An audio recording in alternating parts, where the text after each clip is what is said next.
Bapak Ibu Saudara yang terkasih, anggapan bahwa orang Katolik menyembah patung berhala pada hakikatnya keliru. Tidak, kita tidak menyembah berhala. Orang Katolik juga sebenarnya membenarkan bahwa penyembahan patung berhala adalah dosa. Hal itu disebabkan mungkin kesalahpahaman atau pengabaian dari apa yang dikatakan oleh kitab suci tentang maksud dan penggunaan patung. Orang Katolik tidak menghormati patung. Mari kita duduk dan berkumpul di sini, hilangkan duka lara dan beban di hati, mendengarkan renungan yang menginspirasi. Pojok Iman. Halo Bapak Ibu dan Saudara yang terkasih, salam sehat penuh kerahiman Tuhan, salam katekese. Pada kesempatan yang indah ini Pojok Iman ingin menampilkan sebuah katekese singkat yang menggali ajaran gereja, kasanah-kasanah yang bisa dipresentasikan menjadi pengetahuan dan pendalaman khususnya kita orang-orang Katolik yang mengikuti Tuhan. Kita akan membahas mengenai apakah orang Katolik menyembah patung. Nah, ini menjadi pertanyaan yang banyak kali dipertanyakan kepada kita semua. Apakah itu menduakan Tuhan? Apakah itu menyembah berhala? Katanya begitu. Maka di sini baiklah kalau pada kesempatan yang indah ini supaya orang-orang Katolik juga bisa menjelaskannya dengan bagus.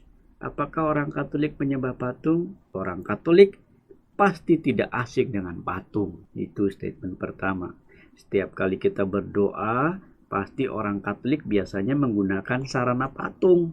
Entah ada patung Yesus, ada patung Bunda Maria nih, ya seperti ini. Itu mau nggak mau ada dan tidak asing bagi kita. Entah kita berdoa di rumah, di gua-gua Maria, bahkan dalam gereja sendiri. Di tempat-tempat doa seperti itu terdapat patung Bunda Maria nih. Ada patung Yesus dan patung Santo Santa atau orang kudus. Apakah di situ kita menyembah patung? Apakah orang Katolik jadi menduakan Tuhan? Padahal perintah Allah yang pertama sudah sangat jelas mengatakan, jangan menyembah berhala, berbaktilah kepadaku saja, dan cintailah aku lebih daripada segala sesuatu. Bapak Ibu Saudara yang terkasih, anggapan bahwa orang Katolik menyembah patung berhala pada hakikatnya keliru. Tidak, kita tidak menyembah berhala. Orang Katolik juga sebenarnya membenarkan bahwa penyembahan patung berhala adalah dosa. Hal itu disebabkan mungkin kesalahpahaman atau pengabaian dari apa yang dikatakan oleh kitab suci tentang maksud dan penggunaan patung.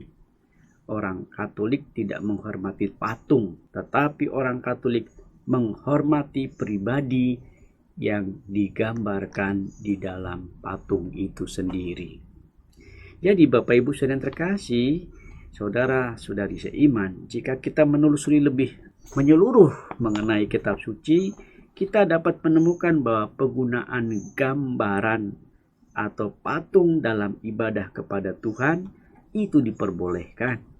Bahkan Allah sendiri yang memerintahkan penggunaan hal tersebut. Berikut ini ada beberapa kutipan kitab suci yang memperbolehkan penggunaan gambar atau patung sebagai sarana di dalam peribadatan. Misalnya kita bisa melihat dalam kitab Keluaran bab 25 ayat 1 dilanjutkan ayat 18 sampai 20 di situ saudara-saudara. Dikatakan, berfirmanlah Tuhan kepada Musa, dan haruslah kau buat 2 kerub dari emas. Kau buatlah itu dari emas tempaan pada kedua ujung tutup pendamaian itu. Buatlah 1 kerub pada ujung sebelah sini dan 1 kerub pada ujung sebelah sana. Seiras dengan tutup pendamaian itu, kamu buatlah kerub itu di atas kedua ujungnya. Kerub-kerub itu harus mengembangkan kedua sayapnya ke atas,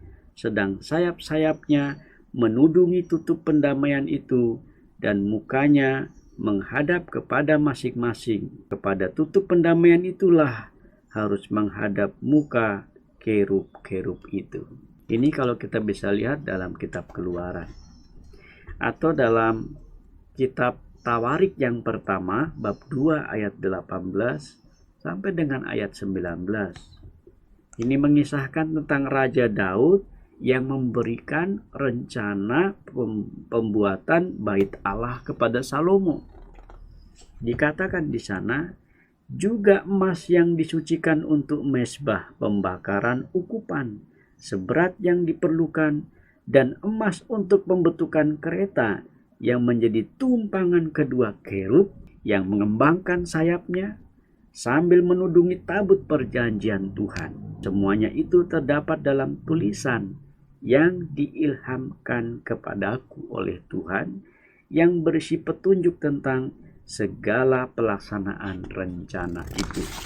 Dan ada juga dalam Yehezkiel bab 41 ayat 17 sampai dengan 18. Di sana dikatakan, sampai bagian atas pintu dan ruang dalam dan juga di luar, dan di seluruh dinding bagian dalam dan bagian luar, terukir gambar-gambar kerub dan pohon-pohon korma di antara dua kerub sebatang pohon korma, dan masing-masing kerub itu mempunyai dua muka. Ada lagi dalam Bilangan bab 21 ayat 8. Maka berfirmanlah Tuhan kepada Musa, buatlah sebuah patung ular tedung dan taruhlah itu pada sebuah tiang.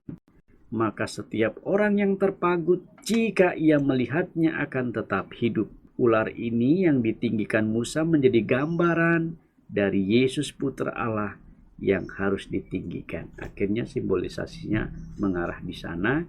Kalau kita perhatikan dalam Injil Yohanes bab 3 ayat 14.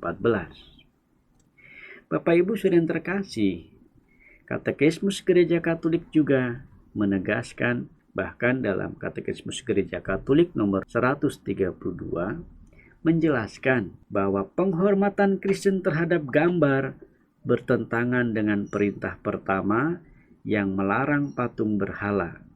Karena penghormatan yang kita berikan kepada satu gambar menyangkut gambar asli di baliknya. Dan siapa yang menghormati gambar, menghormati pribadi yang digambarkan di dalamnya. Konsili Nicea. Penghormatan yang kita berikan kepada gambar-gambar adalah satu penghormatan yang hikmat, bukan penyembahan. Penyembahan hanya boleh diberikan kepada Allah. Bahkan dalam Katekismus Gereja Katolik 2130, di dalam Perjanjian Lama Allah sudah menyuruh dan mengizinkan pembuatan patung yang sebagai lambang harus menunjukkan kepada keselamatan dengan perantaraan sabda yang menjadi manusia. Sebagai contoh misalnya ular tembaga yang ditemukan di sini dalam Bilangan 21 ayat 4-9 misalnya. Atau bisa kita lihat dalam Yohanes 3 ayat 14-15.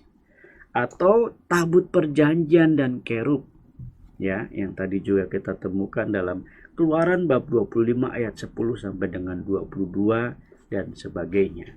Bapak Ibu saudara terkasih, Katekismus Gereja Katolik 2131 berkenaan dengan misteri penjelmaan sabda menjadi manusia, dikatakan di sana Konsili Ekumene yang ketujuh di Nikea tahun 787 membela penghormatan kepada ikon atau gambar yang menampilkan Kristus atau juga Bunda Allah, para malaikat dan para kudus.